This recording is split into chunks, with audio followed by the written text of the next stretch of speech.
Comenzamos el evento, van a ser 5 días intensos de discusión del gobierno local, el buen gobierno local.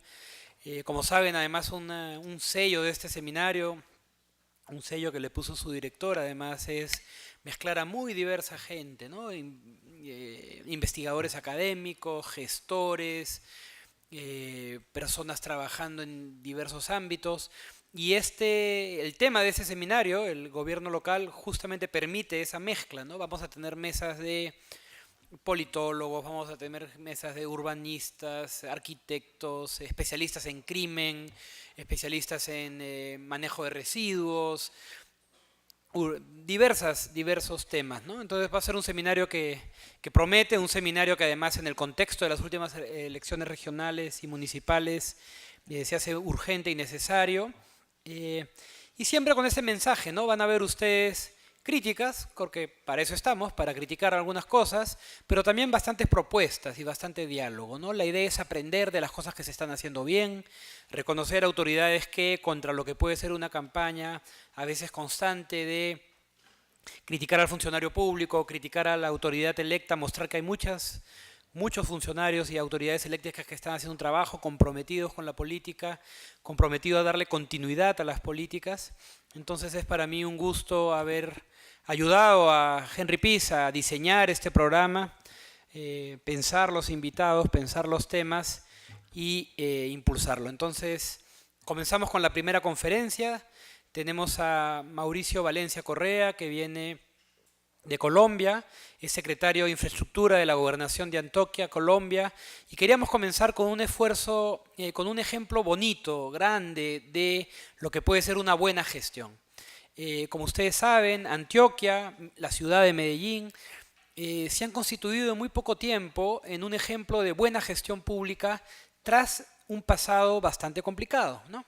Una ciudad que era vista con miedo, en muchos lugares como un sitio a donde no había que ir. Poco a poco se ha convertido en un espacio de buena gestión, pero además de inclusión. Muchos proyectos que van dirigidos a que la gente se sienta parte de su ciudad, la reconozca, se sienta orgullosa de la misma. Me tocó estar hace unos meses en Medellín y es impresionante el cariño con el que habla de la ciudad el encargado del transporte público, el funcionario municipal, el empresario. Muestra en la realidad, en el día a día, cómo se puede hacer una gestión compartida, de la cual las personas se compenetran y se ven los resultados, ¿no? Y lo que es más interesante, ya es muy difícil que alguien cambie esa tendencia. Sea la persona que sea electa, se ve una continuidad de lo que la gente ya espera de su gestión. Se sabe que hay calidad de los servicios y calidad de lo que se tiene. Frente a eso, es tal vez lo mejor de la democracia, ¿no? Cuando las personas pueden ver en el día a día que sus demandas son escuchadas, son procesadas y reciben algo a cambio. Entonces vamos a tener a Mauricio Valencia presentando el caso de Antioquia, de Medellín, y luego tenemos un panel de comentaristas de lujo. Susel Paredes Piqué, gerente de fiscalización y control de la Municipalidad de Lima, que también nos va a contar un poco de lo que ha sido su experiencia en este tiempo. Jorge Ruiz de Somocurcio, arquitecto urbanista y que también estuvo a cargo del plan metropolitano, el que estaba hablando Carlos Salza, y que también nos podrá contar tal vez los retos de poner de acuerdo a muchas personas dentro de este plan, que fue lo que aprendió con él. Y Flavio Calange, de Estados Unidos. Flavio además ha sido un entusiasta participante en estos meses, nos hemos conocido por correo, recién nos conocemos en persona, pero interesado en la buena gestión pública y especialmente la gestión al servicio del ciudadano, con experiencia en muchos países, que también va a comentar y nos acompañará en estos días del evento además, ¿no? Con una actividad para algunos funcionarios y involucrándose en lo que estamos haciendo. Sin más, dejo a Mauricio Valencia a cargo de la exposición y luego pasaremos a los comentarios de los ponentes. Muchas gracias.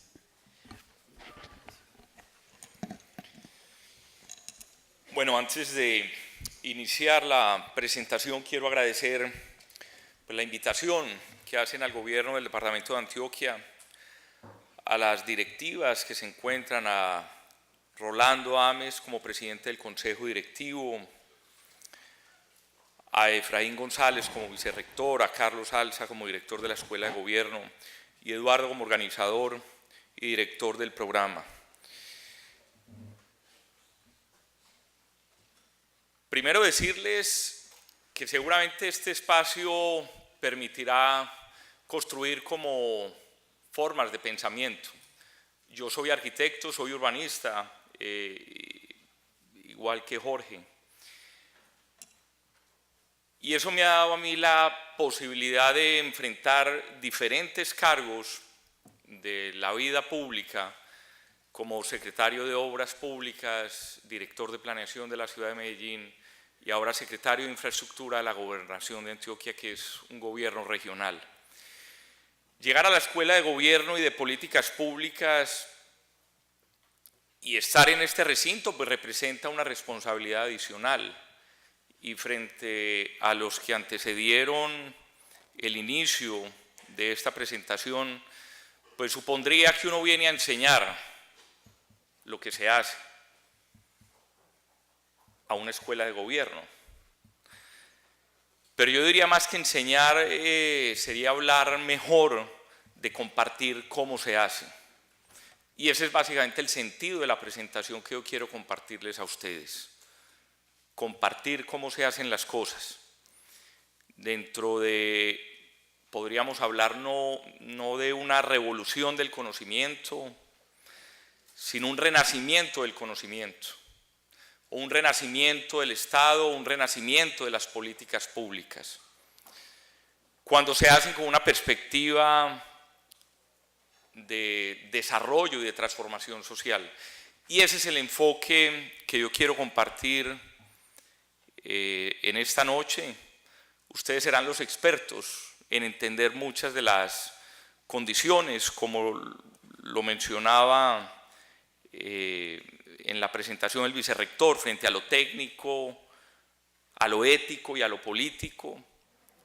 Pues yo plantearía algunas reflexiones en el desarrollo del hacer lo técnico, de hacer lo ético y de hacer lo político. Yo me voy a parar en el atril y desde allí entonces compartiré con ustedes la presentación. A lo largo de la presentación yo trataré de compartir 4 énfasis, no desarrollados a través de capítulos estos énfasis, porque hay muchas diapositivas o imágenes que quiero compartir, pero cuando hablo de un énfasis quiero detenerme en él para que entendamos también parte del contenido y del contexto de lo que nos mueve en el desarrollo de la política. Todo el sentido de la presentación tomará como marco y contexto general entender la educación como motor de la transformación social.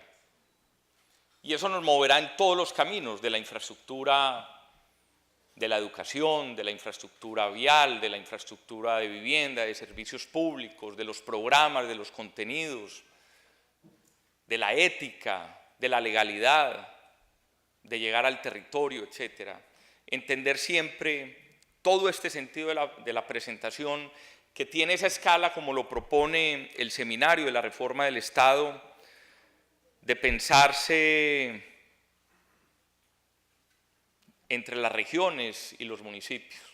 Entonces, por eso el sentido de la presentación habla de Medellín, Antioquia, de la ciudad a la región, porque son básicamente 2 experiencias políticas que hemos tenido durante ya alrededor de 12 años. En un primer gobierno en la alcaldía de Medellín, la continuidad de un segundo gobierno en la alcaldía de Medellín y ahora desde la región del departamento de Antioquia. Antioquia, no sé si la imagen, si podemos apagar algunas luces o más cómodo así. Este es Colombia y el departamento de Antioquia, ¿sí se ve? Vale preguntar. El departamento de Antioquia está ubicado como en la zona céntrica de Colombia, con una salida al mar en una costa de alrededor de 400 kilómetros, pero evidentemente la condición geográfica es de montaña, es un territorio interno, es un territorio de montaña, de complejidad geográfica y topográfica. Más de 6.500.000 habitantes es el territorio del departamento de Antioquia, que tiene 125 municipios, uno de ellos la capital del departamento de Antioquia, que es Medellín. Entonces, cuando hablemos de Medellín, será parte de ese eje central de la transformación, y Antioquia como una expansión en el territorio de esa transformación de la que estaremos hablando desde la educación.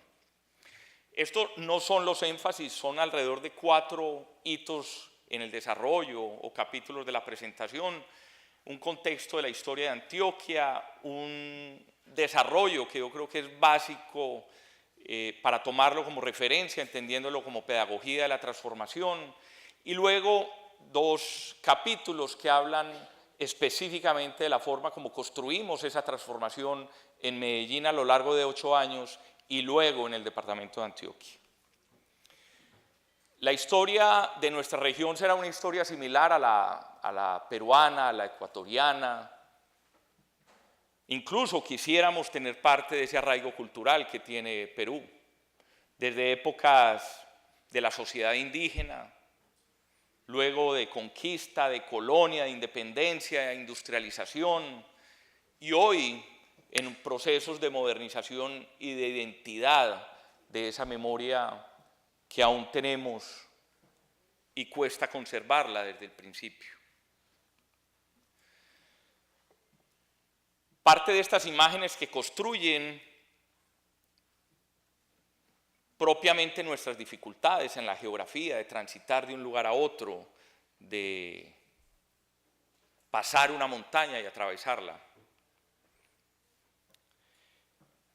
Sin lugar a dudas, ese territorio es similar a muchos de los territorios andinos, muchos de los territorios nuestros en Latinoamérica. Pero la forma de construir el Estado yo creo que se ha ido diferenciando de manera radical, y por eso la posibilidad de compartirlo, de discutirlo, tendrá asiento en un lugar de una manera diferente u otra. Y por eso lo que llamo yo la pedagogía de la transformación adquiere un sentido de construcción de Estado, de la definición de los hechos políticos, de los fundamentos en el pensamiento, en la filosofía y en la definición de las ideas. Si el Estado se construye desde filosofías personales, desde filosofías del poder, indudablemente carecerá de hechos políticos, de construcción en perspectiva de Estado, en fundamentos, filosofía y pensamiento, en la construcción de las ideas. Y esa pedagogía de la transformación nos permite, de alguna manera, Eduardo, como lo mencionabas en la presentación, entender el sentido de las palabras y el sentido de lo que significa la ciudad y sus habitantes. Si yo a este auditorio le preguntara hace 15 años qué palabras definían a la ciudad de Medellín, seguramente era evidente, era radical y no habría muchas diferenciaciones en ese significado de las palabras. Y no sería extraño que escuchara yo palabras de narcotráfico, de violencia, de pobreza, de desigualdad social, porque eso es lo que nos ha identificado a muchos de los pueblos latinoamericanos. El narcotráfico no será un mal único de la sociedad colombiana, pues lo hemos vivido de diversas formas en Latinoamérica. Violencia, pobreza, desigualdad social será una misma piel de los problemas, pero creo que la manera de resolverlos requiere de una forma singular. Pero si uno pregunta hoy a un ciudadano o a un auditorio externo ¿qué palabras definen hoy la ciudad de Medellín? Indudablemente aparece otro nuevo vocabulario. Los problemas de violencia, de narcotráfico, de pobreza, de desigualdad social, seguirán existiendo hoy en nuestra ciudad, existen hoy en la ciudad.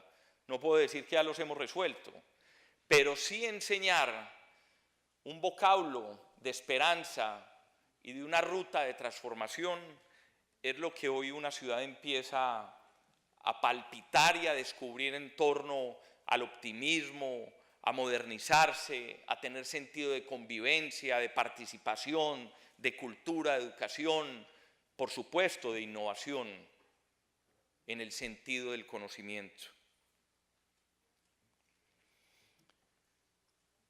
Y aquí quisiera yo compartir el primer énfasis de los 4 de los que le hablé. Y es entender el acto de gobernar ante todo como un acto pedagógico. Podría uno hablar de eso que hablábamos y contextualizábamos ahora de la pedagogía, de la transformación.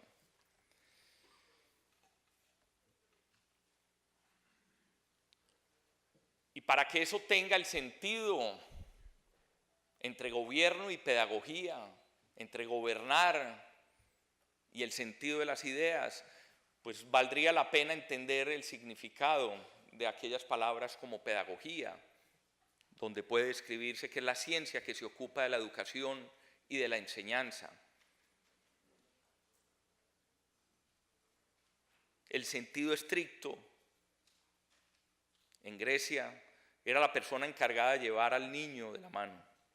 Por analogía, podríamos hablar así del maestro, el que guía a sus niños, a sus estudiantes al conocimiento. Ese sentido de pedagogía frente al Estado creo que equivale a un sentido de la ética, del conocimiento de las ideas y de la forma de construir Estado, no desde el que lleva el poder, sino cómo se construye de una manera participativa.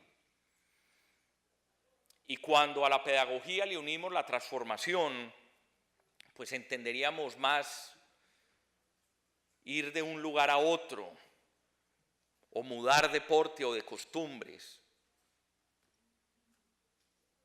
o de formas si se refiere a la imagen y a la figura. Y cuando entendemos esos pretextos de transformar de manera pedagógica, pues podemos evidenciar que parte de ese reto debe propiciar con claridad las problemáticas sobre las cuales se va a trabajar, se va a debatir, se va a construir las ideas. Si esos problemas no se entienden, pues la respuesta jamás se dará. Y este es parte del principio de lo que construimos nosotros en Medellín entre el año 2004 y 2008 y luego hasta el 2011.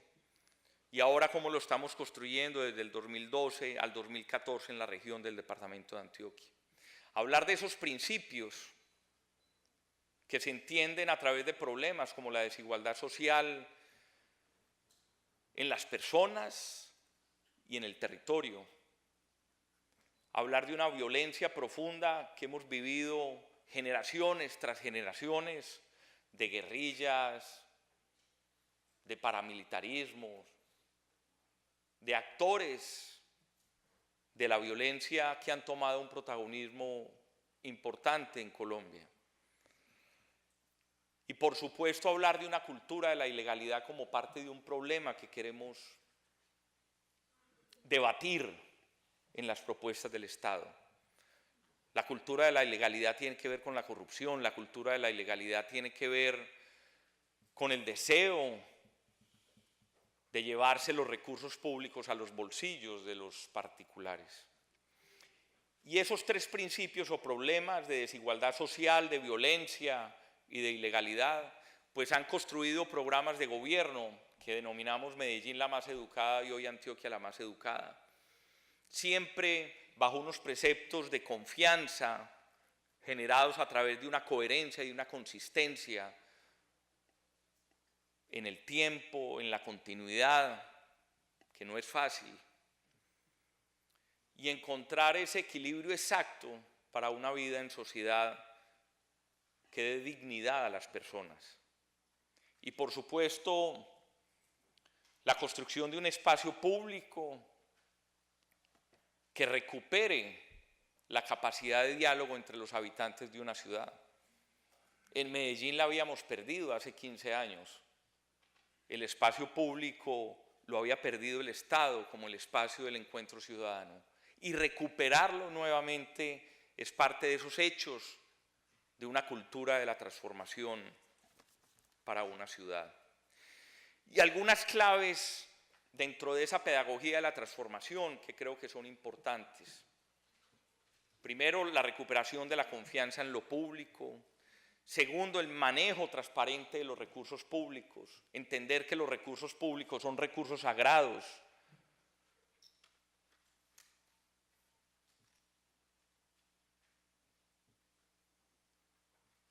Las intervenciones integrales y de calidad, de lograr recoger en los territorios de manera simultánea, de manera integral, acciones en el territorio que puedan hacer recuperaciones en porciones de lugares que luego cuando se unen dan una recuperación de un territorio mucho mayor. Y por supuesto, la educación, la cultura, la infraestructura entendida como herramienta de transformación social. Cuando entendemos la infraestructura, sea cual sea una biblioteca, sea un centro de innovación, de conocimiento, sea un jardín infantil, sea una vía, como un fin, estaremos perdiendo el norte de esa transformación. Cuando la entendemos como parte de una herramienta de transformación social, entendemos el propósito mismo de lo que representa esa infraestructura para una sociedad, para una comunidad, para un habitante. Y eso marca una diferencia trascendental en el desarrollo de las ideas y de las propuestas. Estas son las dos escalas que nos mueven, de una ciudad a una región, de una ciudad que nace y que todavía será muy joven en comparación con muchas de otras ciudades, o de una región que incluye diversos núcleos o diversos hitos de desarrollo productivo en nuestro departamento. Y en esas dos miradas, no solamente de un mapa, sino de las personas, como los niños de una ciudad como Medellín pueden ser iguales a los niños de una región, de un municipio rural, campesino, en otra parte del departamento de Antioquia. Pero puede que sean iguales, pero las oportunidades que tienen cada uno de ellos son completamente distintas. Y ahora lo mostraré en alguna tabla. Los niños de la derecha nacieron con un morral que tenían 20 herramientas y los niños de la izquierda nacieron con un morral que tenía 100 herramientas para su desarrollo. Esa es una forma de comparar esa desigualdad social en las personas y en el territorio. O como parte de encontrar en el tiempo y en los momentos cómo en el mismo lugar se evidencian formas diferentes de encontrarse. En la imagen de la izquierda, en el mismo sitio, en el mismo lugar, pero en dos momentos distintos, había una comunidad de guerrillas en la ciudad. Y ahora en el mismo lugar es la misma comunidad quien toma la fuerza de la transformación y del desarrollo a través de este proyecto de las escaleras eléctricas. O esta misma imagen, como en el mismo barrio conviven dos situaciones completamente distintas en otro momento. Aquí, en la imagen de la izquierda, eran las fuerzas de la ilegalidad que tomaban el control y se podría asumir que ese era el Estado que ejercía el modelo de gobernabilidad. Y hoy, afortunadamente, vemos la imagen de la derecha como proceso de acercamiento en torno al deporte en ese mismo espacio. O en regiones del territorio del departamento de Antioquia que han sido azotadas por la violencia y hoy cómo se propicia un sentido de las oportunidades, del talento y de la educación como esa puerta de oportunidades para las personas. De la misma manera, esa analogía de los niños de un sector de la ciudad con los niños de un sector del departamento. La diferencia que puede haber entre la ruralidad y el sentido del urbano en una ciudad. Y eso genera un reto enorme. Si esta presentación la hubiera hecho yo, Eduardo, hace 3 años, quizás mi enfoque estaría únicamente dado desde la imagen de la izquierda, porque era parte como del reto que teníamos en la ciudad. Pero hoy se expande mucho más en sentir y en abarcar un territorio pues mucho más amplio. Hablar de una ciudad o un municipio alejado como el de la imagen de la derecha, Vigía del Fuerte, que lo limita con otro departamento a través de un río por donde entraron los españoles hace ya varios años. Parte de las metodologías de trabajo, tanto en Medellín como en Antioquia, de entender un instrumento de modelación de los índices de desarrollo humano o de las necesidades básicas insatisfechas y poderlas mapear en el territorio y poder definir dónde iban a estar las prioridades según esas necesidades. No donde el gobernante iba a lucir sus hechos o sus hazañas, sino donde el territorio y las personas realmente lo necesitaran. Y este fue un instrumento absolutamente importante como metodología de trabajo para poder entender dónde deberían estar insertas cada una de esas intervenciones, para que diéramos lugar a lo que hablábamos de una intervención integral, progresiva y simultánea en todo el territorio. Un segundo énfasis. El primero hablaba yo que era la pedagogía de la transformación.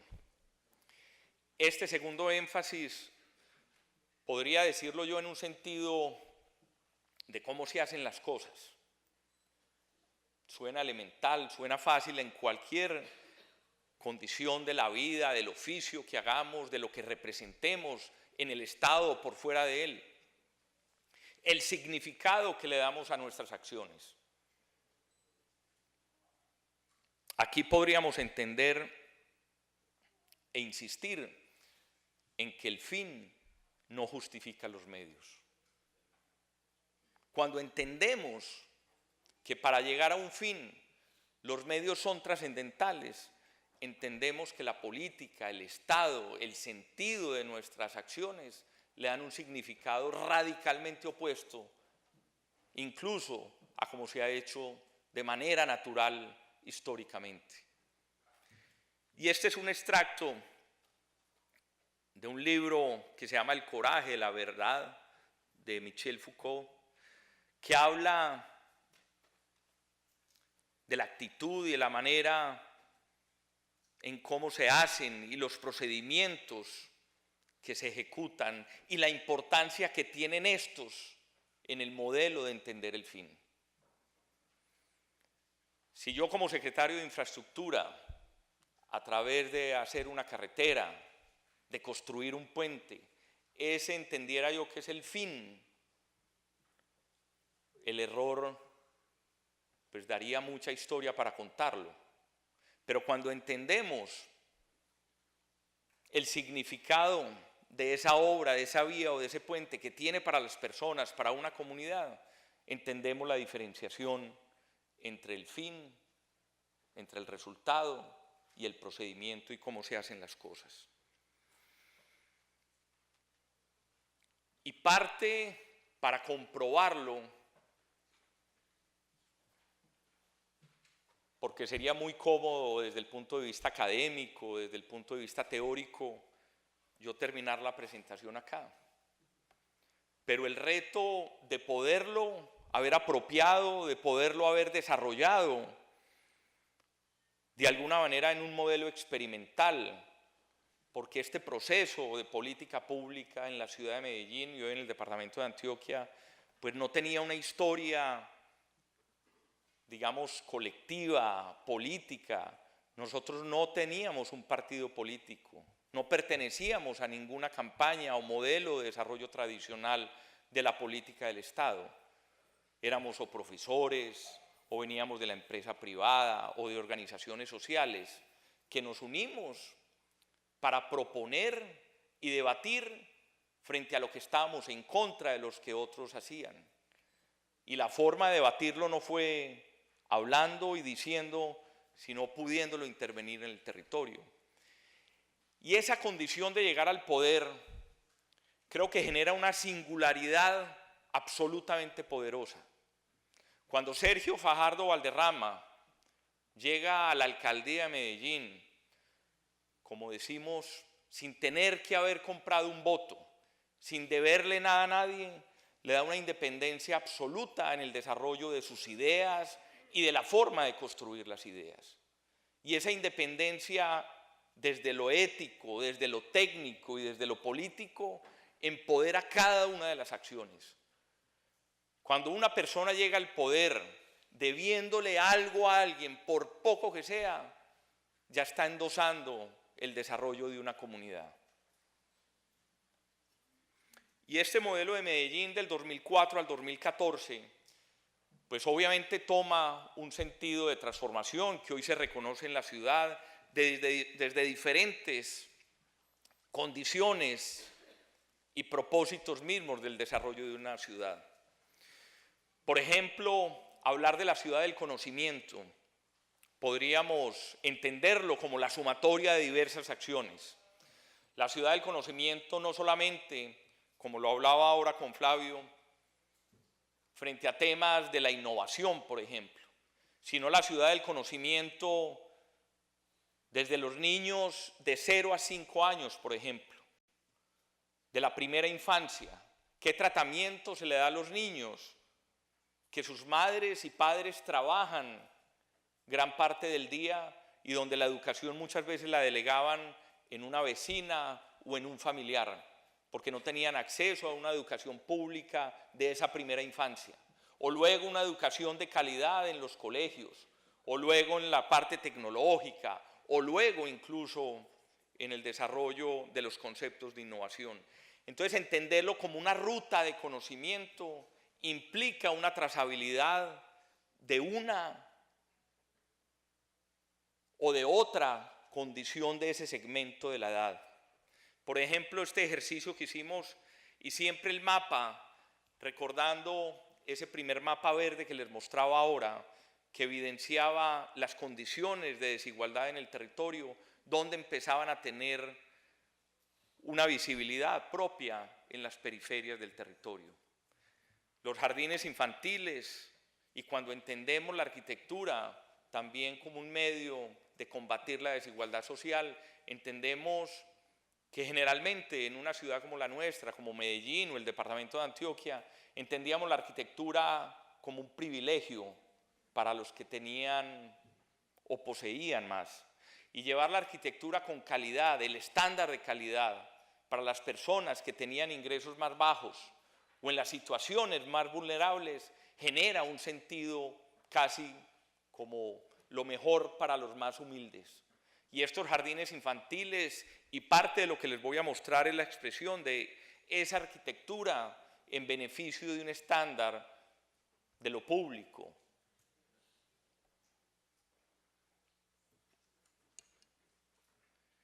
Los colegios de calidad, que cuando un niño de 0 a 5 pasa a un colegio de calidad, donde se puede entender que la infraestructura, el contenido de los programas al interior de las aulas, la posibilidad de encontrar zonas de deporte, una biblioteca, unos laboratorios, zona de experimentación digital, pues posibilitan un nuevo mundo para esas personas que van a tener el reto más adelante de manejar empresas o la ciudad misma.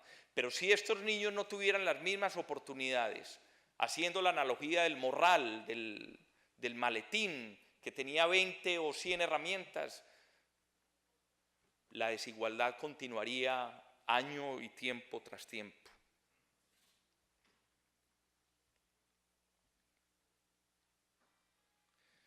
Pasar de esos jardines infantiles a los colegios de calidad, a los parques, bibliotecas, que generan símbolos de la transformación. Y creo que es muy importante tratar de entender cómo en sociedades como las nuestras, en culturas como las nuestras, en modelos pedagógicos de transformación, pues será muy importante entenderlos a través de símbolos de la transformación. Si se carece de símbolos de la transformación que dan esa forma de identificarlos, pues la política se vuelve ausente y tal vez huérfana de cómo la ciudadanía o la comunidad los empieza a entender. Y estos parques bibliotecas significaron eso en la ciudad de Medellín, de volverse los símbolos de la transformación en los barrios donde había mayor condición de conflicto. Esta es la Biblioteca España, otra parque biblioteca ubicados en sectores periféricos o en situaciones donde la misma geografía o una quebrada que dividía un barrio con otro, como el parque biblioteca, empezaba a engranar ambos sitios o a mirarnos en otra perspectiva de lugares diversos y diferentes. Estos símbolos de la transformación pues generan, por supuesto, estancias y lugares para que se dé la transformación. No son elementos estéticos o pictóricos únicamente hacia una nueva forma de convivencia. Y si sumamos a esos jardines infantiles, a esos colegios de calidad, a los parques educativos, un modelo de desarrollo del conocimiento a través de la innovación, del empresarismo, pues tejemos una cultura de conocimiento en la ciudad. Este es lo que hablábamos ahora, Flavio, de Ruta N, como el símbolo de la innovación en la ciudad de Medellín y cómo hoy, para una ciudad que vivía en conflicto hace 15 años, se puede estar produciendo lo que llamamos dibujos animados digitales que se muestran en Estados Unidos, se pueden estar produciendo en la ciudad por personas que antes no tenían la oportunidad de hacerlo, o de atraer empresas o de desarrollar conceptos de innovación. Pero de la misma manera que tiene esa trascendencia de una ciudad innovadora, tratar de darle esa trascendencia de un barrio innovador. Y por eso lo que llamamos los CEDESOS, o los centros de desarrollo empresarial zonal, empezaron a propiciarle las herramientas que una madre cabeza de familia, que era costurera o el zapatero o que producía o hacía empanadas o cocinaba, podría armar una empresa con acompañamiento no en Ruta N, sino en el barrio directamente. O las condiciones del deporte y los escenarios deportivos, o parte, esta es la misma imagen de la que les mostraba ahora en otra perspectiva del lugar. Esta es la imagen que les mostraba. O este puente que permite unir sectores de violencia, y recuerdo muy bien cuando se inauguró, eran los mismos niños de un barrio y otro los que se abrazaban en la mitad del puente, y ahí es donde uno entiende la diferencia entre construir un puente y construir lazos de transformación. Los proyectos de vivienda que representan para muchos ciudadanos una condición de que no tenían o no poseían una vivienda digna, o incluso con condiciones absolutamente vulnerables, o el espacio público, que empieza a devolver lo que era la anarquía de un espacio público, definirlo como el orden del espacio público precisamente para el encuentro del ciudadano. Y seguramente el espacio público, el que no tiene llave para entrar, sino que es común a todos y donde todos podemos encontrarnos de manera igual y no desigual, propicia una manera de construir una ciudad muy diferente. O los temas de seguridad, de entender que hasta una estación de policía podía propiciar un espacio de encuentro ciudadano y no un espacio donde era la represión la que construía esa relación con el Estado.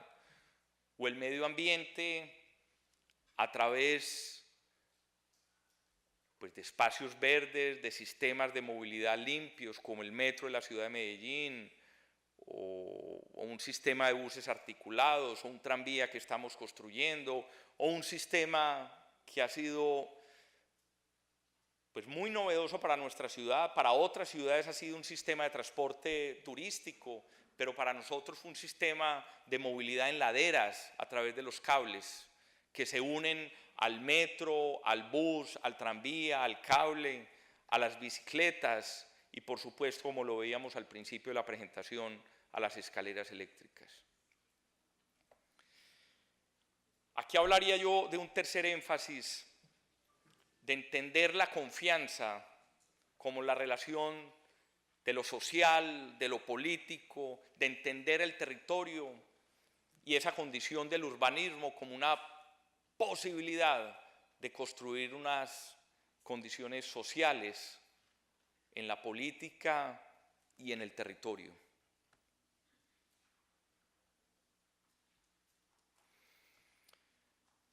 Y con esto voy terminando parte de la presentación, donde el reto que trasciende de una ciudad, cómo lo llevamos a un reto que trasciende un territorio disperso, desigual, rural, campesino.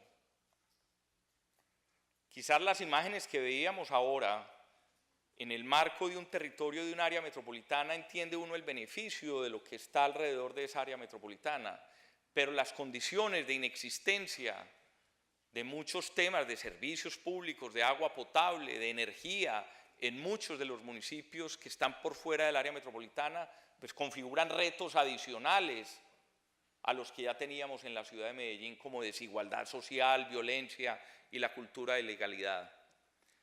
Que esa cultura de ilegalidad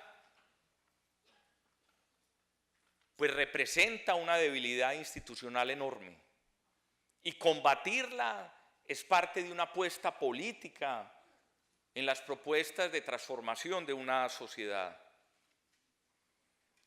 Y en el caso de Antioquia, pues poder entender algunos símbolos de la transformación, por ejemplo, igual como lo hablaba en Medellín a través de los parques bibliotecas, yo les podré hablar de los parques educativos en Antioquia, o de un plan integral, simultáneo, en un territorio como el de Urabá, o un plan de intervención de conexión de las vías. Este es el gráfico que yo les mostraba, este es el maletín, el morral, que el Valle de Aburrá tiene las 100 herramientas, mientras una persona que está en otras regiones del departamento de Antioquia tiene ese maletín, nace con el mismo maletín, pero con 80 herramientas menos como oportunidades de desarrollo. Y por supuesto, esa condición quebrada, vulnerable de una geografía compleja, de atravesarla y de unir territorios, pues muchas veces decíamos nosotros allá en Antioquia, cómo a los españoles se les ocurrió fundar un municipio en extremidades y en sitios tan complejos. Entender esa condición de cómo la movilidad, en términos de vías, de carreteras, tiene tanta importancia en lo que uniría una ciudad capital con otra ciudad capital, de otro departamento, como de un municipio con otro municipio dentro de esos 125 municipios, como de unir todas las actividades productivas a través de una vereda, de un corregimiento con la cabecera municipal. Esa relación del territorio genera esa posibilidad de combatir la desigualdad social. Pero si quien está representando el Estado privilegia un territorio por entregar favores políticos, pues desfavorece y acrecienta esa desigualdad social en el territorio. Y por eso la integralidad, cuando hablamos en términos de movilidad, de conectividad, pues garantiza un espacio y un territorio equitativo. Y entender la educación como motor de la transformación a través de 80 parques educativos y de generar un proceso que es bien importante de entenderlo, que muchas veces frente a los ejercicios del Estado y de la gobernanza es muy distinto uno comunicar, uno socializar, uno participar o incluso movilizar. Hay una diferencia enorme entre cada uno de esos actos, de comunicar, socializar, participar y movilizar. Estos 80 parques educativos no fueron un ejercicio de participación, no fueron un ejercicio de comunicación, no fueron un ejercicio de socialización, fueron un ejercicio de movilización que compromete las 3 anteriores que acabo de mencionar, porque en cada uno de esos lugares eran los municipios quienes se ganaban la posibilidad de tener un parque educativo con los mejores arquitectos, con los mejores estándares de la arquitectura y la construcción. Y por ejemplo, en Vigía del Fuerte hoy es un proyecto que ganó el Premio Nacional de Arquitectura, de poderlo entender en lo que había como lugar, poderlo entregar como un lugar de referencia, de concentración y de símbolo de transformación para esa comunidad. O en otro municipio, lo que existía como barreras en la misma geografía, pues podía volverse la extensión de un parque, la extensión de la misma, del territorio para la población. Y ese es parte del reto de lo que estamos construyendo hoy en Antioquia, para entregar 80 parques educativos con estos 4 que acabo de mostrar y de todos los demás que estamos construyendo. Si uno genera en un niño esa perspectiva de entender que la educación es parte del motor de la transformación de su vida, de sus oportunidades, parte del ejercicio de gobernanza y del Estado, empieza a tomar una misión diferente en el significado de las vidas de las personas. Y este sería el cuarto y último énfasis que quería transmitirles a través de un libro de Warner Jagger, que es Los ideales de la cultura griega, donde dice que todo pueblo que alcanza un cierto grado de desarrollo se halla naturalmente inclinado a practicar la educación. La educación es el principio mediante el cual la comunidad humana conserva y transmite su peculiaridad física y espiritual. Por eso esas 2 escalas de una ciudad y de un territorio, de una ciudad y de un sentido rural, pues abarcarán muchas diferencias. Pero si esas condiciones éticas, técnicas y políticas, como se mencionaron ahora, trascienden una forma de gobernar, indudablemente entiende uno el propósito del trabajo y el ejercicio del servidor y del funcionario público como condiciones singulares del humano, del pensamiento y de las ideas. Muchas gracias.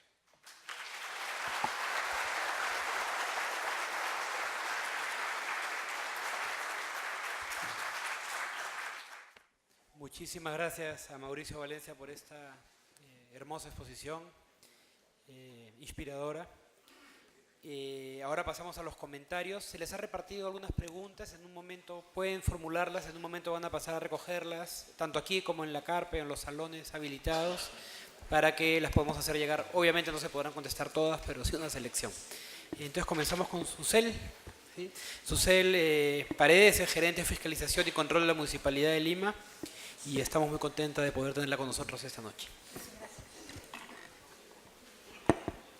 Muchas gracias a la Escuela de Gobierno y Políticas Públicas y mis felicitaciones por este importante evento que nos inspira a pensar en la ciudad no como un botín, sino como el lugar donde podemos hacer realidad los sueños de una ciudad para todas y todos.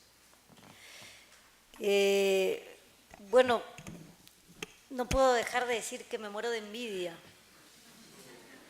Que me muero de envidia porque ustedes tuvieron el talento y la capacidad política para echar a andar un proyecto de largo plazo que además diseñó la posibilidad de estar un largo tiempo. Y nosotros hemos tenido en el gobierno de Lima un proyecto político que lamentablemente solo tiene un periodo, pero que nos reta ahora a hacer política desde el otro lado y hacer política para que se cumplan los planes que con tanto esfuerzo y con tanta dedicación trabajamos. Y aquí también, como funcionaria de la Municipalidad Metropolitana de Lima, hago un homenaje especial a Henry Piz porque trabajó muy duro para poder tener nuestro plan para Lima Metropolitana. Y ese es un legado que Henry le deja a la ciudad de Lima. Y tenemos no solamente ese plan, sino varias otras políticas que hemos entregado a la ciudad para que las haga suya, y ahora nuestra esperanza está en que la gente le obligue al gobernante a continuar estas políticas públicas y no empezar de cero nuevamente. Porque tenemos el complejo de Adán, donde cada vez que viene un gobernante quiere fundarlo todo, quiere inventarlo todo y quiere volver a hacerlo todo.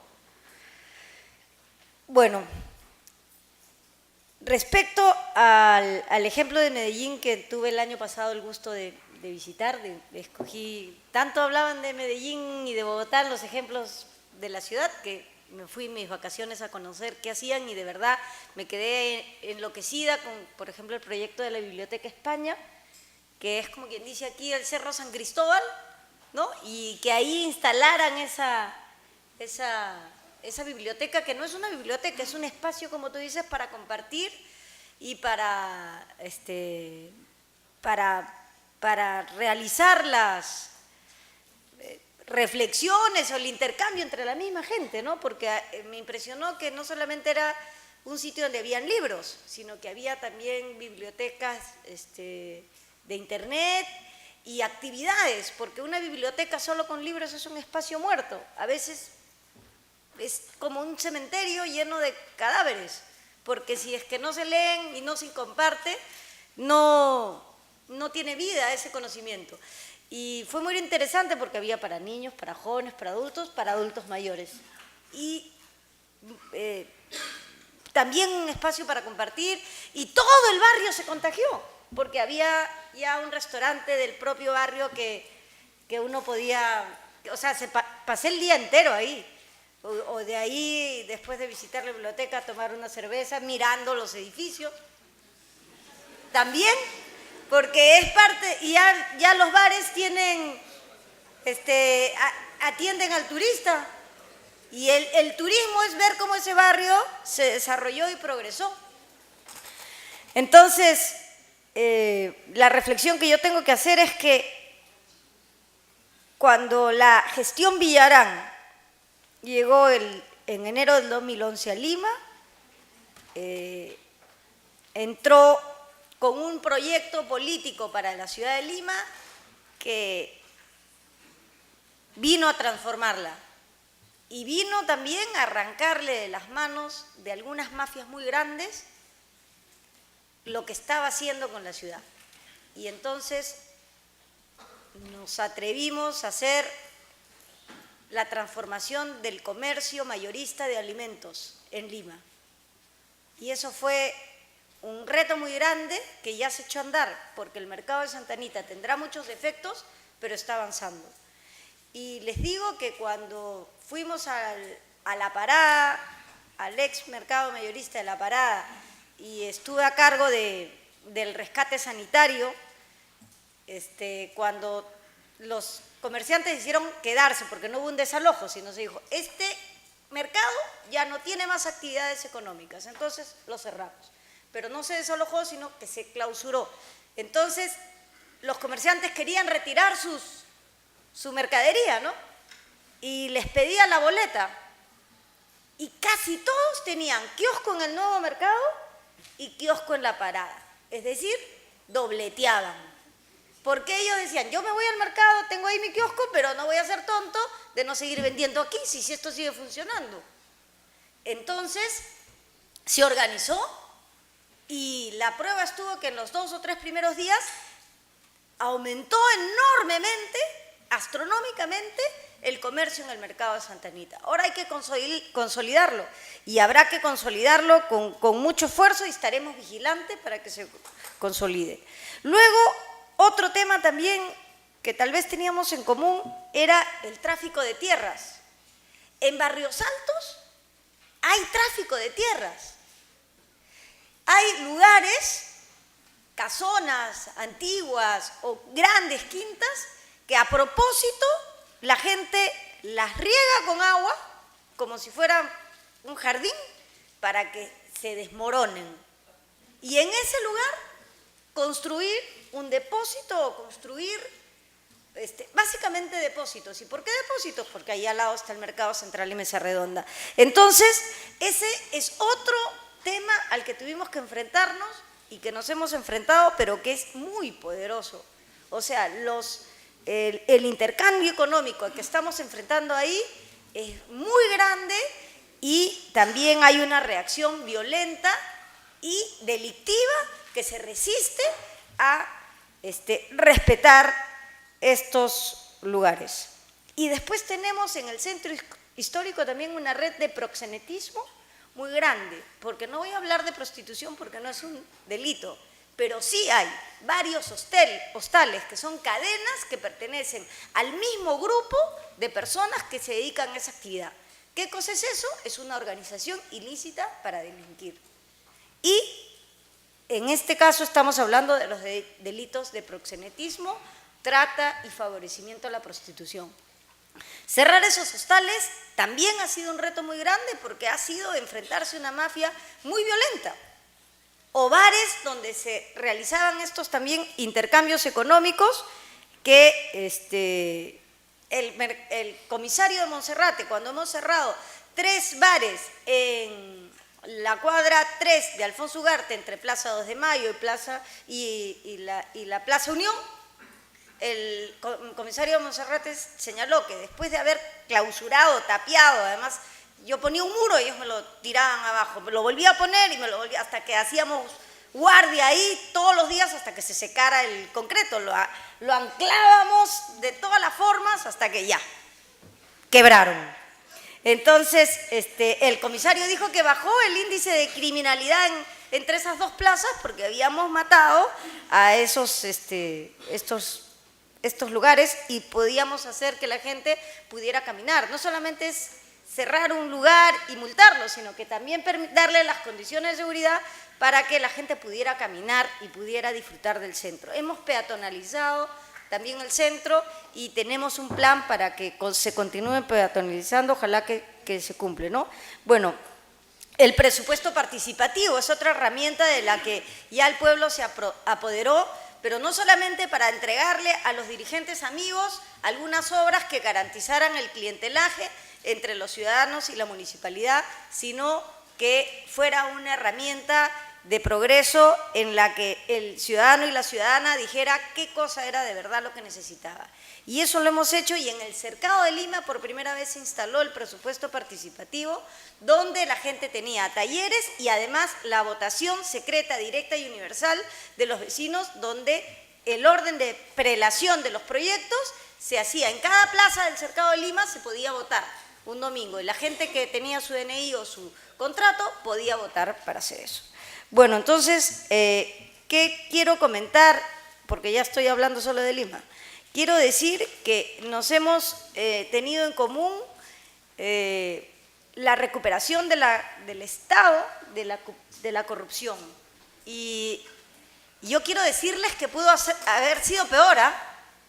En la mañana estábamos estudiando y viendo que ustedes saben que el recientemente capturado Benedicto Jiménez postuló a la alcaldía. ¿Y saben a quién tenía en su lista de regidores? A Orellana. O sea que pudo ser peor.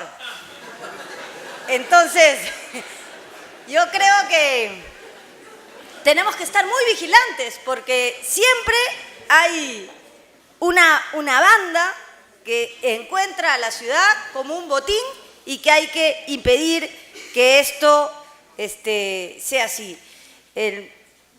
Quiero finalizar este comentario señalándole que no solamente en infraestructura, porque ustedes han mezclado en forma brillante el tema de la infraestructura con los proyectos sociales y con la educación. Entonces, yo creo que hay muchas cosas que hemos dejado instaladas, que nuestro rol como políticas no solamente es prepararse para gobernar, sino que cuando no estamos en el gobierno, cuidar los intereses de la ciudad, haciendo vigilancia ciudadana y continuando dándole ánimos a nosotras mismas como vecinas y a todas las organizaciones que hemos dejado con algunas herramientas a que la vigilen, porque Lima no es un espacio para hacer negocio, para robarla, sino que Lima es para respetarla y nada, qué buen ejemplo que nos han dado y que nos inspira y que nos da mucha pena también que hayamos tenido un tiempo tan corto. Gracias.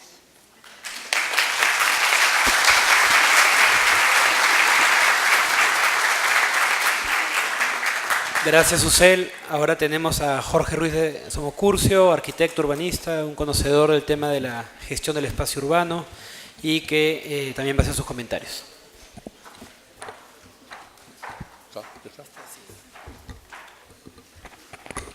Buenas noches con todos y gracias por la invitación. Es una tarea grata y a la vez complicada comentar una ciudad como Medellín, una ciudad que el año pasado sacó logró el título de la ciudad más innovadora del mundo, compitiendo con ciudades como Nueva York. No, es admirable, ¿no?, lo que han hecho. Yo le tengo además un afecto especial a Medellín porque he estado ahí en varias oportunidades enseñando en la Universidad Nacional y me tocó de manera privilegiada ver ese proceso, ese tránsito de la época violenta que parecía inviable a lo que es ahora, ¿no? En este mismo auditorio, además, paradójicamente, que hemos rendido homenaje a Henry Peace, hicimos con el Colegio de Arquitectos un fórum hace 2 meses dirigido a los candidatos, en el que la sociedad civil, a través del colegio, le decía a los candidatos a la alcaldía de Lima qué cosa quería la sociedad civil, en el esquema de no solamente escuchar lo que nos dicen, sino qué decimos nosotros. Y fue interesante tener en esa ocasión invitados a 3 ilustres colombianos, ¿no? Gilberto Arango, de Medellín, 2 paisas, ¿no?, el economista Gustavo López y Humberto Molina, de Bogotá. Bueno, yo rescato, a mí me interesó en los cuadros que se han mostrado, ese, si recuerdan ustedes, en que aparece lo político, dice lo político, más lo social, más el territorio y más el urbanismo. Eso da como resultado igual, ¿qué cosa era? ¿Qué daba? Confianza, exactamente. Confianza, evidentemente, generada por qué? Confianza generada por actos de gobierno. Eso es una cosa que me parece clave y que me gustaría contrastarla justamente con la última coyuntura electoral que acabamos de vivir, en el que nosotros más bien empezamos a pasar una suerte de estado de resignación, ¿no? ¿Se acuerdan del famoso Ordoba, pero hace obra, ¿no? Y que prácticamente cruzó toda la campaña. No solamente eso, hubieron encuestas increíbles que designaron al candidato Castañeda como el que robaba más y haría obra. Y ha salido elegido. No sé cuántos de ustedes han votado por Castañeda. Yo no voté por Castañeda, ¿no? ¿Ya? Pero sí, aunque me silban ahí, la verdad es esa. Eso estoy comentando lo que salió en todos los diarios, esa es la verdad, ¿no? Con resignación admitimos eso, no solamente en Lima, en todo el país. Que no importa que robara a alguien, se hacía obra, y han habido caricaturas. ¿Recuerdan ustedes que hubo un presidente regional de Moquegua, creo? ¿Recuerdan? Que reconoció, dijo, yo he robado solo en carretilla, los demás en camión. Ese presidente era para meterlo preso a la salida del canal, ¿no? De testimonio de prueba, de parte del Evo de pruebas. Cosa, y después hemos visto los demás candidatos. Bueno, entonces, ningún candidato nos dio además una visión integral de ciudad, que es una cosa que vemos en Medellín. Una visión integral de la ciudad posible, de la ciudad soñada. Y lo que pudimos ver con gusto, digamos, porque la mayoría de candidatos empezaban a repetir de alguna manera como loros. Drones, ¿recuerdan? Cámaras de vigilancia, más cámaras, intercambios viales, ¿no?, más serenos, etcétera, ¿no? Y hubo un candidato, Cornejo, que estuvo justamente acá exponiendo cuando le invitaba el vino, ¿no?, que fue el único que, con respeto al público, con respeto al elector, empezó a explicarle propuestas, explicar planteamientos, que haga con lo que la gente... Había candidatos que bailaban y cantaban todo el tiempo, ¿no? El caso de Cornejo, ¿no? Cornejo pasó de tener 1% a 20%. ¿Qué cosa quiere decir eso? Quiere decir que el público sí espera que le den propuestas, sí espera planteamientos, no espera una farándula ni una juerga electoral, no, quiere propuestas a las cuales el suscribir es adherir, y eso fue precisamente lo que faltó de manera global en toda la campaña municipal. Sin embargo, eso es lo que de alguna manera sí ha iluminado el camino de Medellín. En el cuadro también aparecen 6 principios fundamentales, 6 conceptos fundamentales.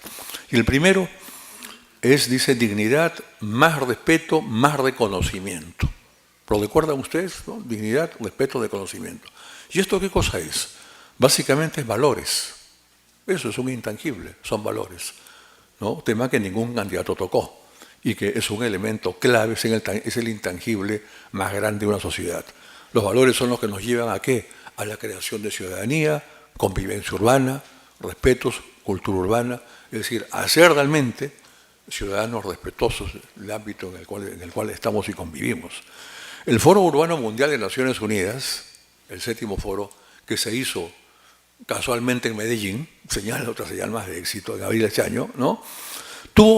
Yo fui invitado, estuve ahí y hubieron varias mesas paralelas bien interesantes. Había mesas, una de ellas, eventos paralelos, como casi todos los foros, eventos paralelos. Y uno de ellos era el de los empresarios. Los empresarios, los que la llevan, los que invierten, ¿no? Que tienen un nombre curioso que se me pegó, ¿no? Que no es así, se llaman el Sindicato Antioqueño, ¿no? Ya. Estos empresarios explicaban cómo en ese foro, en la época más violenta de Medellín, años 80, ¿no? Habían decidido no dejar la ciudad, no dejar la región, apostar por Medellín. Los paisas, como les dicen, apostar por Medellín y quedarse y contribuir financieramente al tema de la educación, justamente. Se crearon una cantidad enorme de fundaciones en que el sector privado invertía en darle condiciones de educación a aquel que no podía tenerlo. Esto podemos llamarlo ¿cómo? Vamos a llamarlo responsabilidad social, ¿de acuerdo? Y esa es precisamente la que, en mi opinión, es la gran ausente en la mayoría de nuestro empresariado. El sector empresarial de eso no tiene responsabilidad social, no tiene. Hay que arrancársela, hay que jalársela, hay que forzarlo a que tenga responsabilidad. El caso más grave, ¿cuál es? El de los mineros, ¿no? El caso más conflictivo, el caso de los mineros. Pero hay otro que no se queda atrás, y es un caso, un sector al que yo pertenezco y lo conozco muy bien, que es el sector inmobiliario. El sector inmobiliario es absolutamente depredador.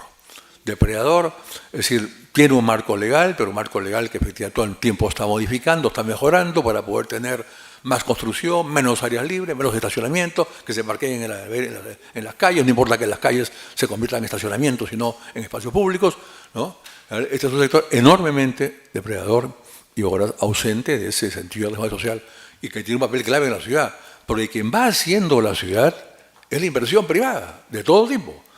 Una choza en la Punta del Cerdo es inversión privada, como es el Jockey Plaza o como es Independencia. Todo eso es inversión privada. ¿Quién hace la ciudad? La inversión privada. El sector público lo que hace es crear los grandes parámetros, las grandes condiciones. Por la inversión la hace, la inversión concreta la hace el sector privado. Esto es algo que debería ser perfectamente orquestado y ordenado ¿por quién? Por quien represente el bien común. ¿Quién representa el bien común en la ciudad? ¿Quién? El municipio, el gobierno de la ciudad. El gobierno de la ciudad es responsable de esto. Y es una cosa de la cual nosotros hemos visto permanentemente desprotegidos. O sea, el ciudadano no tiene quien lo proteja. Uno lee todo el tiempo, entonces en los periódicos, construcciones sin autorización, más alturas, se caen, estafas al usuario, edificios rajados, etcétera, porque no aparece esta defensa fuerte, vigorosa del sector público al usuario. La sensación que me deja a mí Medellín es que ahí sí hay un modelo de desarrollo. Cuando hablamos de modelo, estamos hablando de una visión integral que incluye todo. Incluye visión de largo plazo, incluye estrategias, incluye políticas, incluye la estructura de gobierno, incluye un sistema de gobierno y de gestión para hacer posible ese modelo. De lo contrario, no va a ser viable. Lo que yo veo en Medellín es que hay eso. Hay un modelo, que es el modelo que es el que se va desarrollando año tras año y que ha ido guiando el desarrollo de la ciudad y que de manera interesante ahora ellos pasan de ciudad a región, ¿no? ¿Por qué? Porque las condiciones propias de Medellín, interpreto yo, hacían indispensable que los resultados y los efectos de un modo distinto de vivir se dieran en la ciudad. La región aparece después. En el caso de Lima empezamos al revés. En el caso de Lima, en la gestión se hizo el Plan Regional de Desarrollo Concertado, lo dirigió Henry Piz, yo tuve la suerte de ser responsable del tema de desarrollo urbano, y con ese marco, con ese gran paraguas, ¿no? Ese que se ha elaborado el plan urbano ahora, que es un plan que está a punto de ser aprobado y que en todo caso la gestión que viene debería ser respetuosa en implementarlo y llevarlo a cabo, ¿no? Una anécdota que ya la mencionó acá el arquitecto colombiano, pero que a mí me llama mucho la atención, me la quiero volver a tocar. Yo estaba paseando con un amigo colombiano en unos centros culturales, en un barrio muy pobre, recuperado, que se llama Moravia, que acá fue presentado. Y de repente aparece un conjunto espléndido, de ladrillo, porque usa mucho ladrillo, de ladrillo caraísta. Un centro cultural espléndido, ¿no? Yo pregunto, ¿y este centro cultural quién lo ha diseñado? ¿Quién lo ha hecho? Mejor lo ha hecho Rogelio Salmona. Rogelio Salmona era uno de los mejores arquitectos de América Latina, sino del mundo. ¿No? Un arquitecto valiosísimo, colombiano, ya fallecido, tuve la suerte de ser amigo de él, ¿no? Diseñando arquitectura de la mejor calidad para la gente pobre, en una expresión de dignidad, de reconocimiento, de entrega, que me pareció maravillosa, ¿no? Bueno. Hablé ya del plan concertado, hemos hablado de esto lo virtuoso, entonces, no es que va primero. Lo virtuoso no es si hacemos primero el plan regional, después el plan urbano, o como lo han hecho los paisas, el plan urbano primero y el plan regional después, no. Lo virtuoso es que interactúen. Lo virtuoso es encontrar esa relación, ya que haya una interactuación, una interconexión entre la visión urbana y la visión regional. Porque la regional es la que te dé manejo del territorio. Porque en el caso de Lima vimos lo regional primero. Porque lo regional, ¿qué es lo que te determina? De la región, cuando hablamos de región, hablamos más allá de los límites de Lima. Hablamos de Cañete en el sur, hablamos de Yonguarochiri en el este, Callao en el oeste, hablamos de Chancayo, Huaral, Barranca en el norte. Porque es de ahí de donde vienen los alimentos, de donde viene el agua, donde tienen las reservas. Es decir, si Lima no garantiza y no tiene una interacción saludable con toda esta gran región, simplemente está condenada a no tener ni agua ni alimentos. Es consustancial. Entonces, ese fue la primer paraguas electoral. Y debajo de eso empezamos nosotros a identificar una serie de proyectos puntuales de intervención que ahora se traduce en el plan metropolitano, ¿no? Finalmente, algo que Medellín nos enseña, y que creo que aquel arquitecto ha sido muy generoso en mostrarlo, es que se necesitan proyectos. Está muy bien el discurso, de acuerdo, ¿verdad? Hablamos del discurso, pero tiene que aterrizar en proyectos concretos, en proyectos estratégicos y en proyectos que tengan además la virtud de ser emblemáticos, porque eso genera identidad. ¿Qué proyectos emblemáticos tenemos nosotros en Lima? A ver, dígame uno. ¿Cuál? ¿Cuál? Parque de Aguas, otro. Ajá. La vía costanera, otro. Se dan cuenta que tenemos que empezar a buscar en Urpajar. Acá nos han mostrado 100 proyectos emblemáticos, ¿no? Bibliotecas, parques, colegios, ¿no? Es decir, ¿no? Un mundo de proyectos emblemáticos que generan identidad. Aquí acá, paradójicamente, el centro histórico, a pesar de lo maltratado que se tiene, se acaba de quemar la Plaza 2 de Mayo, ¿no? Se quemó otra, el Callejón del Buca hace 2 años, qué sé yo, ¿no? El centro sigue siendo, paradójicamente, según las encuestas, el espacio para la población que genera mayor identidad, el centro histórico, ¿ya? Ahí, maltratado, venido a menos, ¿cómo está? Tenemos un mundo muy grande, ¿no? Pero no hay proyectos emblemáticos. Sin embargo, tenemos una cantidad de recursos para ser elaborados extraordinarios que no los utilizamos. La primera, las cuencas, los ríos. La ciudad sigue dando hemos visto los ríos de Medellín, ¿ya? Los ríos en otras ciudades son una virtud, los ríos son paisaje, son medio ambiente, son parques lineales. Hay que ver ese río en Medellín en época de Navidad, cómo se pone, una belleza llena de colores, de fuegos artificiales, ¿no? Una maravilla, decoración al costado. Toda la gente va a pasear ahí a verlos, ¿no? Igualmente el río de Cuenca. Es decir, los ríos son acá que son los ríos basureros. Esos son los espacios en los cuales va la contaminación, la basura que no se recoge, el desecho de las casas, el desecho industrial, todo el mundo que hay ahí. ¿Y el mar? ¿Qué hacemos con el mar?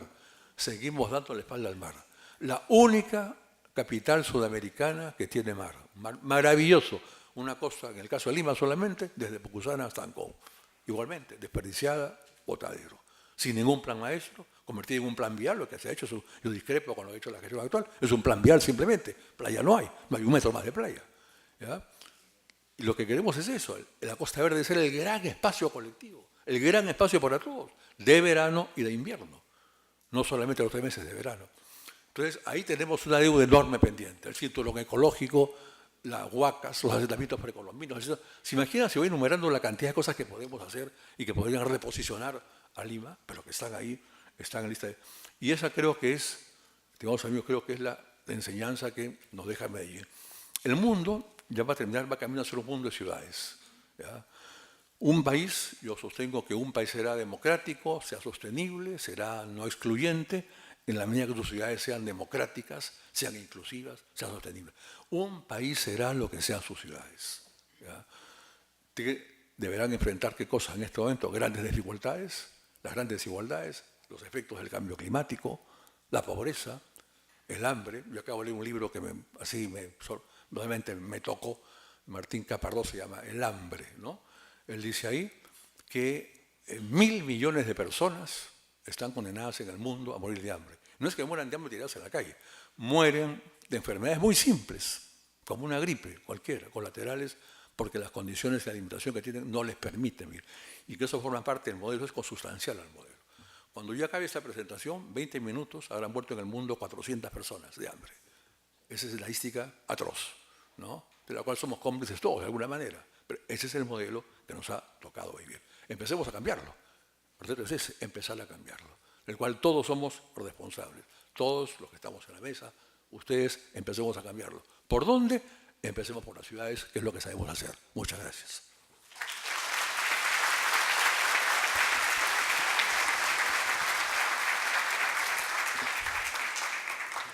Muchas gracias, Jorge. Y concluimos los comentarios con Flavio Calonge, de la Foundation for Social Innovation, y van a recoger las preguntas, me las van a hacer llegar para brevemente poder pasárselas a los expositores. Flavio, por favor, gracias.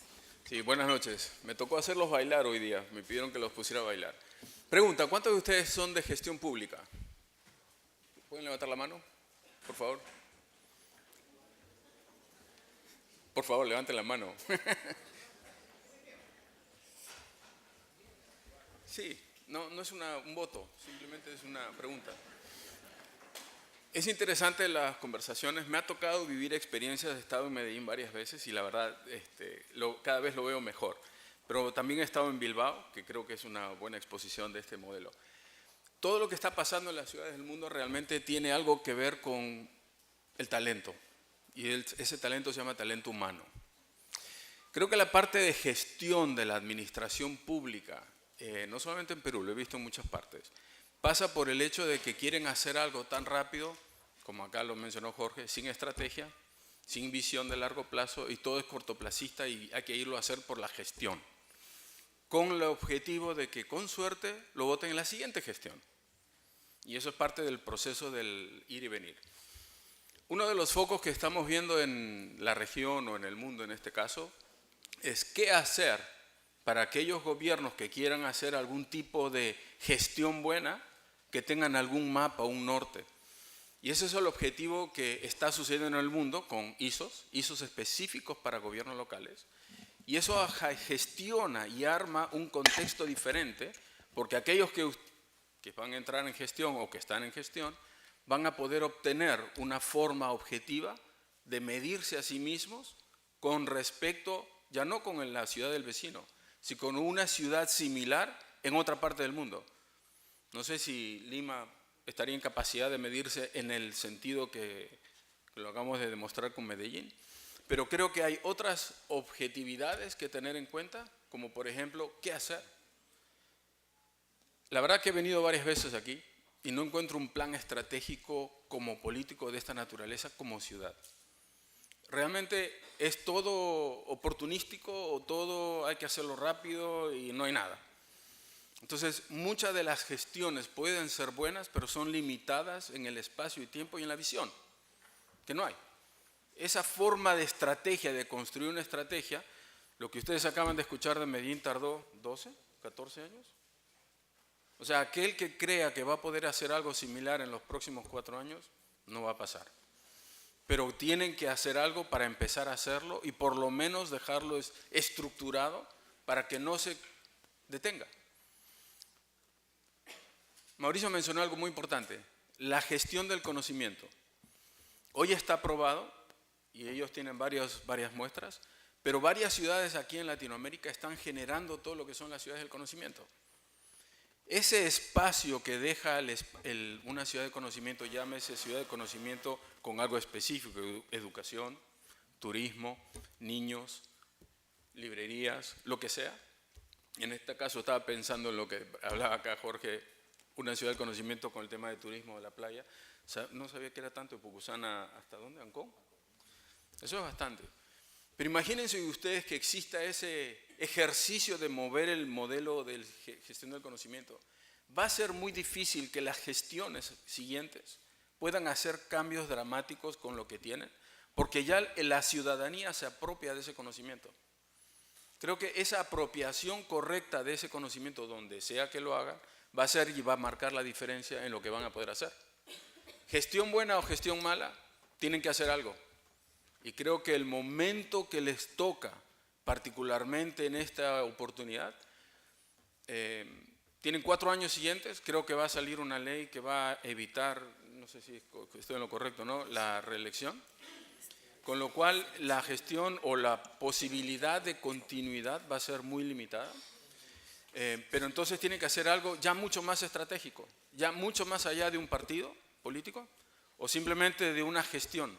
Ya tienen que empezar a pensar que la Lima es una capital o el Perú es un país integrado. Se habla mucho de inclusión social, pero yo no lo veo en las calles. Entonces todavía existe esa diferenciación. Entonces aquí las gestiones, y creo que lo hablamos hace un momento también, el hecho de la 43 distritos en un área grande dificulta también el proceso de administración pública, pero no tiene por qué dividir los objetivos de los ciudadanos. Creo que y aquí deben haber ciudadanos de todos los distritos de por aquí.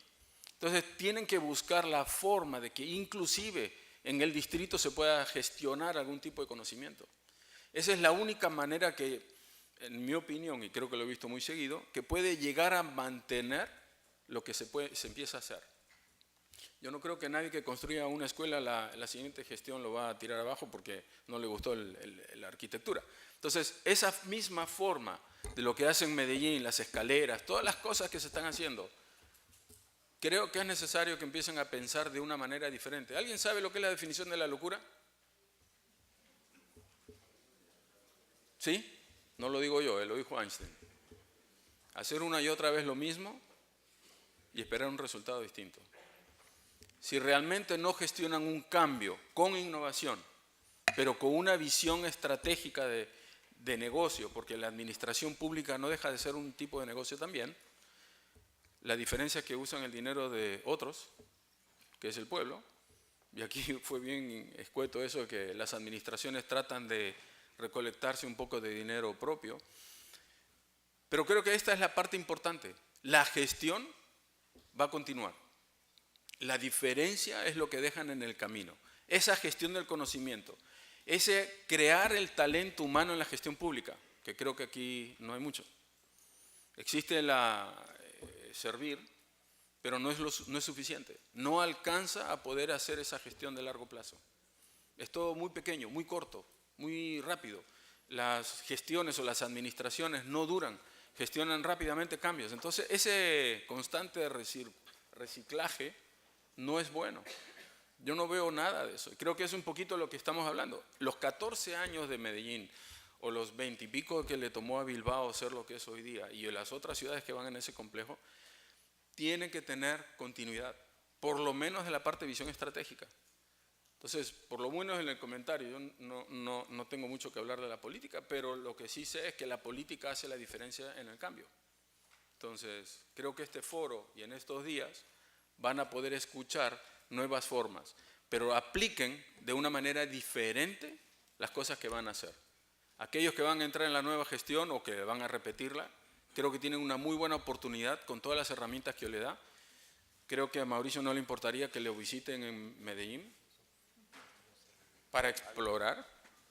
Fue muy escueto en decir la calidad humana que hay, inclusive las niñas, y por qué no decirlo, son también muy bonitas. Las paisas. Pero creo que, y lo voy a dejar corto porque ya la verdad que he visto tantas preguntas que si tienen tiempo hasta las 10 de la noche seguimos. Pero piensen esto, no hagan lo mismo y esperen un resultado distinto. Y busquen un buen talento humano, no por el amigo del amigo y el favor. Y creo que fue bien claro eso. Gracias.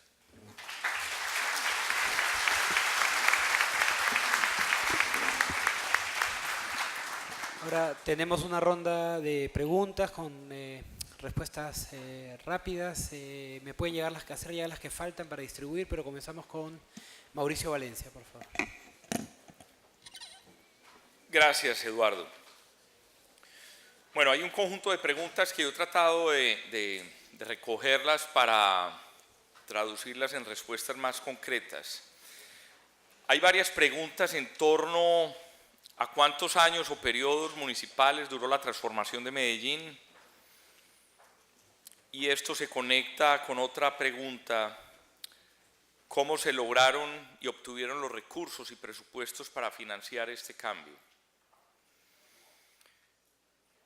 Concretamente, parte de este modelo que he expuesto habla de 8 años de transformación, de 8 años de la consistencia de un modelo, como lo planteaba Jorge, con unos ideales y unos objetivos absolutamente claros y precisos de ética y de política pública. Pero yo creo que hay una condición que hay que decirla, y por supuesto una ciudad no se transforma en 8 años y no se transforma únicamente por sus gobernantes. No sé si fue Jorge que también lo mencionaste, y fueron los empresarios, son los empresarios dentro de un liderazgo que tiene la ciudad de Medellín de acompañamiento de lo que es el grupo empresarial antioqueño, que no ha dejado que la ciudad caiga en malas manos. Es un grupo donde las principales empresas del sector privado de Colombia pueden tener asiento en la ciudad de Medellín y han jugado un papel trascendental en la historia del desarrollo de la ciudad. Entonces, pues soy coherente con lo que marca 2 periodos de gobierno, pero soy coherente más allá de lo que ha generado ese acompañamiento del sector privado en el desarrollo de muchas de las políticas públicas de la ciudad. Frente al presupuesto, y recuerdo muy bien, y lo voy a decir tal cual me lo preguntaron, unos colegas peruanos hace alrededor de 6 años que estuvieron visitando la ciudad de Medellín, algo confusos, pero hay que entender esa confusión. Preguntaban, ¿y parte de esto que se ha hecho en la ciudad de Medellín tiene que ver con los dineros del narcotráfico? Bueno, puede ser, pero la pregunta era una pregunta casi que obvia también por lo que sucedía históricamente. Y lo traigo a colación porque merece una respuesta también, ya no al grupo de 6 ilustres peruanos que visitaban la ciudad, sino de este auditorio. Y en primer lugar yo diría que parte del presupuesto se construye por la confianza. Cuando hay confianza en esos modelos de desarrollo, en esos modelos de política pública, la gente paga sus impuestos a todo nivel, de industria, comercio, de predios, etc. Y eso empieza a arrastrar una inercia positiva frente al recaudo. Y la ciudad de Medellín tiene una condición singular a cualquier otra ciudad en Colombia, que también hay que entenderlo. La ciudad de Medellín posee la empresa prestadora de servicios públicos quizás más eficiente o una de las más eficientes en Latinoamérica. Es la segunda empresa más importante de Colombia después de una empresa petrolera en Colombia y se llama las Empresas Públicas de Medellín, prestadora de servicios públicos, y empezó en la ciudad, luego en la región y ha logrado crecer en Chile, en Perú precisamente, y en Centroamérica. Y el 30% de las utilidades de las empresas públicas del Medellín se reinvierten en inversión social. Tienen ese calificativo específico y tienen esa obligación de que tenga un referente de inversión social. Y ese 30% se le entrega a la municipalidad. Entonces genera de manera articulada en las acciones la posibilidad, no como lo hablábamos ahora, de las diferencias de los distritos entre ustedes, que hay unos límites o unas fronteras que quizás será difícil construir de manera integral y coherente unos planes que abarquen lo que llamamos la integralidad. Entonces ya los recursos lo logran hacer. Y adicionalmente de la confianza de esta empresa prestadora de servicios públicos, yo diría el empresariado antioqueño ha acompañado de manera directa cuando existe la confianza. Si no existe la confianza no le apuntan a hacer un trabajo coordinado con el Estado. Uno podría hablar de que son apuestas a través de donaciones, de fundaciones, y hemos tenido varios ejemplos. Una fundación muy importante de la ciudad de Medellín, hace 6 años, cumplía 60 años de existencia de la fundación y le dijo a Sergio Fajardo, alcalde en ese momento, queremos hacerle un regalo, una donación.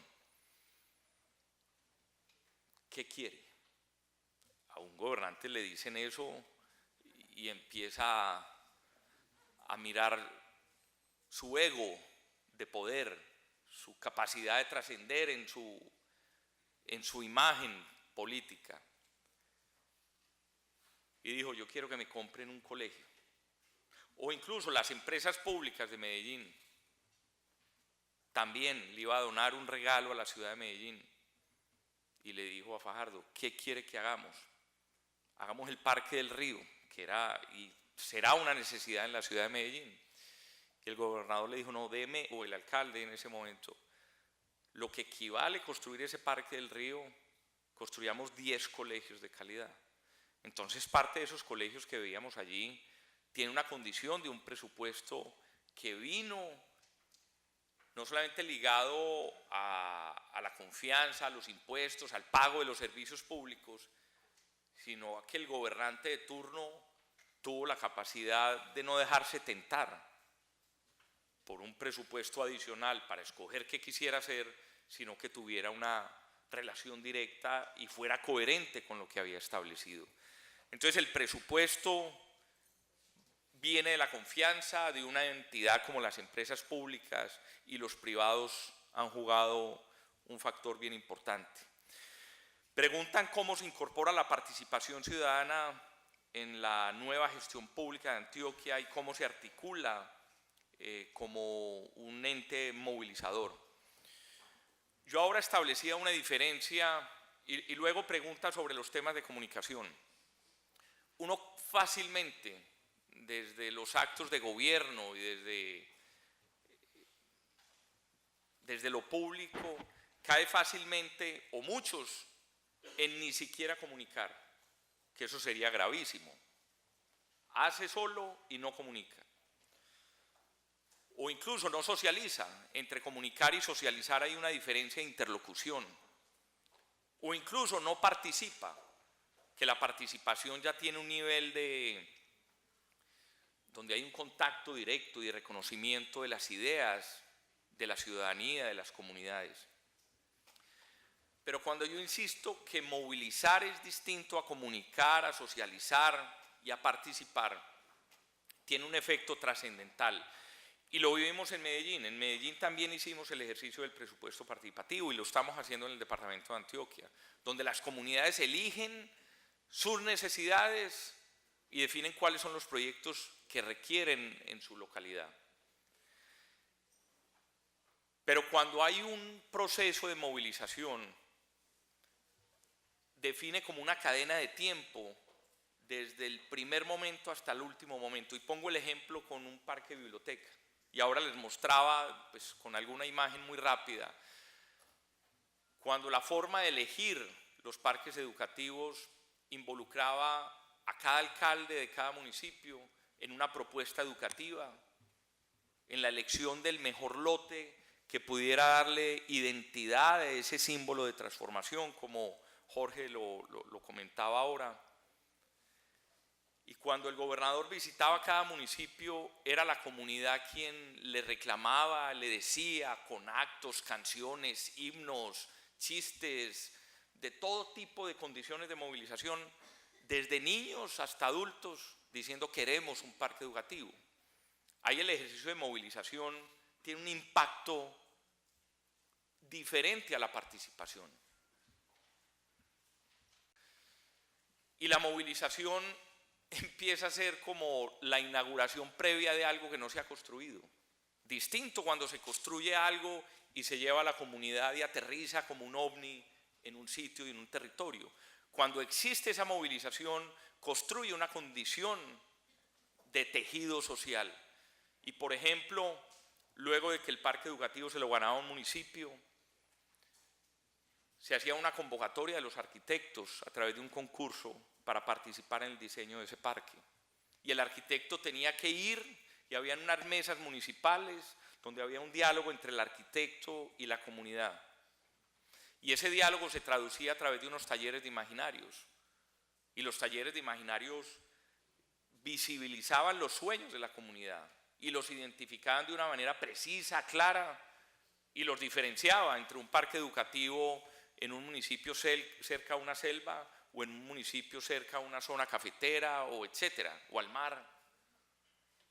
Y allí empieza a tener un sentido diferenciador de la participación a la movilización, y por eso hago referencia a aquello que es movilizar y participar. La última pregunta es sobre la afluencia de personas a los parques bibliotecas, que digamos es el referente que tenemos hoy de 8 años o un poco más en la ciudad de Medellín. En promedio podemos hablar de 1.000 a 1.200 personas al día. Pero yo creo que la afluencia hay que calificarla no solamente en número de personas, o la manera de calificarla en ese flujo de número de personas, tiene que ver directamente con la precisión que nos logró dar. ¿Recuerdan ese mapa verde que mostraba unas manchas de la ciudad, verdes más claros, más oscuros y blancos, donde mostraba dónde estaban las necesidades? Si usted construye esa misma biblioteca en el lugar equivocado, puede que sea la misma biblioteca espectacular, arquitectónicamente, etcétera, pero si no tiene esa pertinencia de la población, de la localización, de la necesidad, el impacto podría ser de 20, 30, 50 personas al día. Pero el éxito fue entender el territorio y fue comprenderlo de manera real bajo esas necesidades que hoy generan que hay una afluencia real en cada uno de estos espacios. Esas eran las preguntas, Eduardo. Muchas gracias, Mauricio. Susel. Bueno, brevemente, decir que la alcaldesa ha dejado un legado que es el plan metropolitano, y este plan más el plan urbano son las dos herramientas que hay que seguir precisamente para darle continuidad a las políticas públicas. Y que hay dos proyectos emblemáticos importantes que puedo mencionar. Y uno es Vía Parque Rímac, que es el gran proyecto de recuperación y de creación de nuevos espacios públicos y de conexión entre varios distritos de la ciudad, que no solamente implica una mejor vialidad y conexión, sino también la construcción de espacios para la interacción ciudadana. Y esto se ha hecho reformulando totalmente el proyecto original de la línea amarilla. Y el otro es el de la Costa Verde, que ya estamos viendo cómo podemos conectar y hacer y dar ese giro de mirar hacia el mar. Y los ejemplos los tenemos ya en las interconexiones y en los puentes que están conectando la calle, lo podemos ver ahora claramente con San Miguel, de la Costanera hacia la playa, con un malecón que se ha creado y que ha generado ya el espacio público, donde ahora se hace mixtura, donde ahora está el Circo del Sol y donde ahora se van a realizar una serie de actividades masivas, ya mirando al mar y no de espaldas a él. Nada más. Susel, Jorge, creo que tienes una pregunta. Flavio no tiene. Han llegado preguntas. Sí, antes que se vayan todos, ya me voy a contestar brevemente.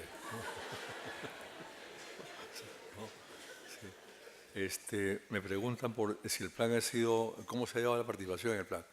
el Plan Regional de Desarrollo Concertado que dirigió Henry Peace tuvo un enfoque dividiendo en Lima en 4 grandes macrosectores, que eran Lima Norte, Lima Sur, Lima Centro, Lima Este y el Oeste, ¿no? Que es el Callao.